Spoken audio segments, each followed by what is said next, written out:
तो उसके हृदय में सद्गुणों का खजाना खोल देते हैं, जो हर समय अनुभव करता रहता मेरे ऊपर बड़ी कृपा है। फिर उसको अपने आप में मिलाकर एक कर देते हैं। चाहे भक्ति में हो चाहे ज्ञान में, बचता एक ही है। दो जब तक बचे तब तक विचार अभी ऊंचाई पर नहीं पहुंचे। ब्रह्म नहीं, माया नहीं, नहीं जीव नहीं काल, अपनी यू सुध ना रही, एक रहे हो नंदलाल।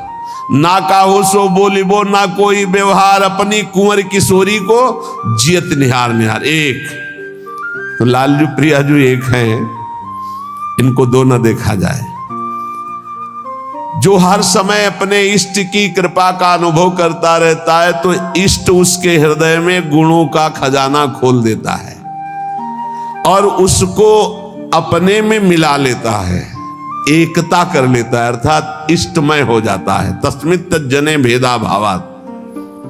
अब उसकी दृष्टि बड़ी महिमामय गौरवमय हो जाती, जिधर दृष्टि जाती उधर परमात्मा तत्व का दर्शन करता है।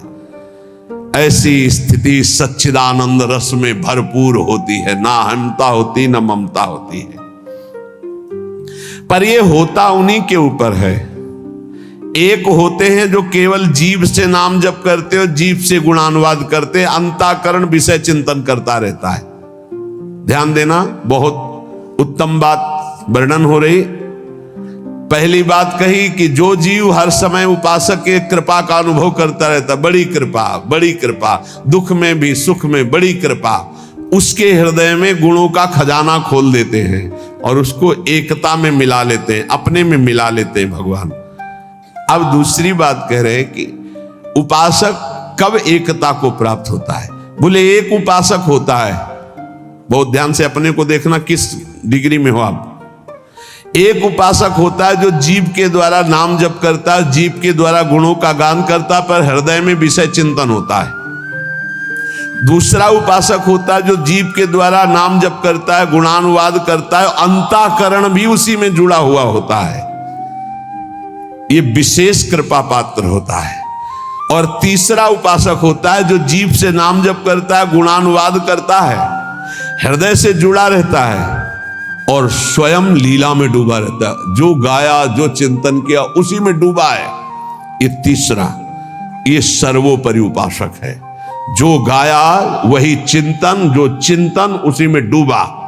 एक गान कर रहा है लेकिन चिंतन विषय का हो रहा है, एक गान भी कर रहा है चिंतन भी कर रहा है, एक गान भी कर रहा है चिंतन भी कर रहा है और डूबा भी उसी में है, सुध ही नहीं।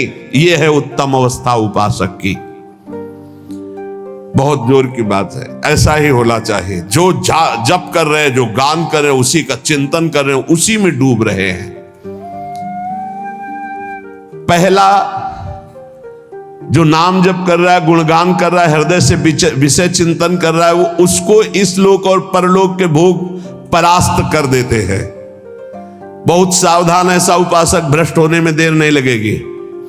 जिसका वाणी से गान हो रहा है और हृदय से भी चिंतन हो रहा है, उसको इस लोक और परलोक के भोग अच्छे नहीं लगते, पर परास्त करने की गुंजाइश है। लेकिन तीसरा जो मनन करके डूबा हुआ है, त्रिभुवन का भोग, सामर्थ्य नहीं कि उसको लुभायमान कर सके, भ्रष्ट कर सके। तीसरी बहुत ऊंची स्थिति है।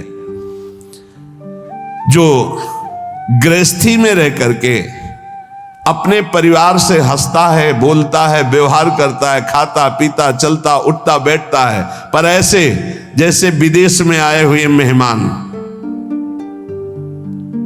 गृहस्थी में कैसे भगवत प्राप्त? बोले जो अपने परिवार के साथ हंसता है, खाता पीता बोलता व्यवहार करता है, बढ़िया सब वैसे ही, लेकिन वो वैसे जैसे किसी मेहमान के यहाँ गया हो। उसको पता है रहना नहीं, देश बिराना है, ये भी छूटेंगे, शरीर भी छूटेगा, जाना है, मुझे प्रभु के पास जाना है। क्योंकि वो अपने परम प्रिय सखा प्रभु को हृदय में निरंतर चिंतन करते हुए ऊंची स्थिति को प्राप्त है कि मुझे भगवत प्राप्ति करनी है। ये सब केवल एक व्यवहार मात्र है। वो उस स्थिति में परिवार में रहता हुआ, संसार में रहता हुआ शायद ही कोई समझ पावे कि कितनी ऊंची कोटि का महात्मा है वो। गृहस्थ में रहते हुए, जो अपने परिवार में रहते हुए प्रेम व्यवहार करते हुए, कमाते खाते हुए, हर समय भगवत स्मरण करते हुए ऐसे रहता है जैसे किसी मेहमान के यहाँ कि मुझे तो जाना है, न घर मेरा, न मकान मेरा, न वस्तु मेरी, नाथ सकल संपदा तुम्हारी, मैं सेवक समेत सुत नारी, मुझे तो आप चाहिए। देखो, जब तक तुम संसार की कामनाओं से निवृत्त नहीं होगे तो ये संसार तुम्हें फंसाए रखेगा। तुम्हारा सारा साधन भजन जो परलोक प्रदान करने वाला है, ये संसार नष्ट कर देगा। संसार की कामनाओं की जब तक निवृत्ति नहीं होती तब तक संसार फंसाए रखता है, और ये जितना साधन भजन बनता है सब खा जाता है संसार। तुम कहलाओगे भगत, लेकिन तुच्छ विषयों में अपने भजन को बेचने वाले भगत नहीं कहलाते। तुम जैसे तैसे अपने इंद्रिय और मन को बिखेर रखा है, इंद्रियां मन तुम्हारे भजन को नष्ट कर रही है। अत्यंत तुच्छ असत जड़ दुख रूप भोगों में वो मूर्ख अपने भजन को छीन कर देता है, भजन को बर्बाद कर देता है। इसलिए इस संसार की लौकिक वस्तुओं को जो तुम्हें प्राप्त है भगवद अर्पित करके प्रसाद रूप भोगो, और निर्मल परमानंद की प्राप्ति के लिए कोई इच्छा मत करो, अपने भजन को बचा के रखो। ये पदार्थ आदि तो भगवान अपने आप तुम्हारी व्यवस्था करेंगे, तुम भजन से भगवान की प्राप्ति की चाह करो। जो इस बात को स्वीकार कर लेते हैं उनके अंदर एक नई कामना जागृत होती कि कुछ लोग तो ये जान जाएं कि मैं भजन करता हूं, ये बहुत जोर की इच्छा होती है। हमें और कुछ भोग नहीं चाहिए, इतना तो है कि लोग ये हमारा सम्मान कह के करे कि बड़ा भजनानंदी है, बड़ा त्यागी है, बहुत अच्छा है, गृहस्थी में रहते हुए महात्मा है या विरक्ति होते हुए कितना बढ़िया महात्मा है। ये कान सुनने के लिए लालायित रहते हैं। लोग मेरी योग्यता को जाने कि मैं कितना अच्छा हूं, ऐसी इच्छा जो करता है तो इच्छा करते ही वो परम पद का अधिकार खो देता है। समझ लो, लोगों में जानकारी फैलाने की इच्छा मतलब संसार में सतबुद्धि, मतलब प्रतिष्ठा कीर्ति की चाह, मतलब भगवत प्राप्ति की योग्यता खो देना। ये तीन बातें बड़ी दुर्लभ हैं। निर्धनता में भी दूसरों की सेवा करने का, दान देने का उत्साह, एकांत में पापाचरण ना करने की दृढ़ भावना, ये बहुत कठिन बातें, बहुत कठिन बातें।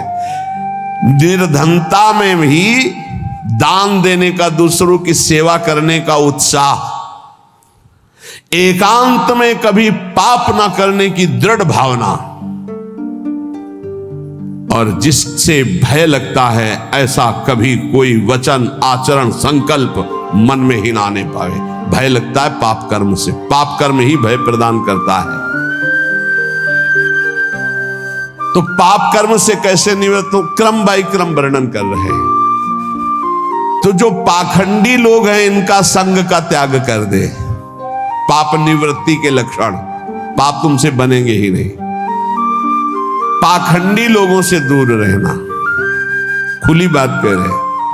महापुरुषों के वचन, किसी से कोई लेना देना नहीं रहता, इसलिए मस्ती से बोलते हैं। पाखंड कहते हैं पाप के खंड को। पाप जो ऊपर से सदाचरण का वेश धारण किए हुए हैं और अंदर से पापाचरण करते हैं, बहुत ही लुभावना पाखंड होता है। लुभावना आप देख के समझ ही नहीं सकते। हमारी योग्यता ऐसी नहीं हो, हम अपनी योग्यता दिखाते हैं तो पाखंड एकदम भी कहा जाता है। इससे पाप की प्रवृत्ति होती है। पाखंड से बचे और पाखंडी लोगों से बचे, खुली बातें हैं। जो असत्य में भोग सुख प्राप्त करना चाहता है वो पाप किए बिना रह नहीं सकता। ऐसे पाप का आचरण करने वालों का संग बिल्कुल नहीं करना चाहिए। अहंकार पापों की रति प्रदान करता है, इसलिए अहंकारी का संग नहीं करना चाहिए, अहंकार का संग नहीं करना चाहिए। पाखंड नहीं धारण करना चाहिए, पाखंडियों का संग नहीं करना चाहिए। असत्य के भोग की लालसा पाप करवाती है और असत्य के भोगों में रत पापियों का संग नहीं करना चाहिए। अहंकार ही भोगों में रत कराता है, इसलिए अहंकार नहीं अंदर आने देना चाहिए और अहंकारियों का संग नहीं करना चाहिए।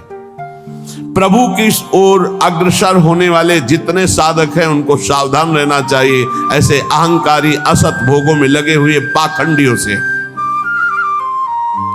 कल्याण के मार्ग पर चलना है तो अधर्म और अनीति और पाप कर्म छोड़ने की दृढ़ प्रतिज्ञा करनी होगी। अगर हम सावधानी से नहीं संग करेंगे तो बहुत ही पाखंड का बोलबाला है। आप ऐसा ना समझ लें, कलिकाल है।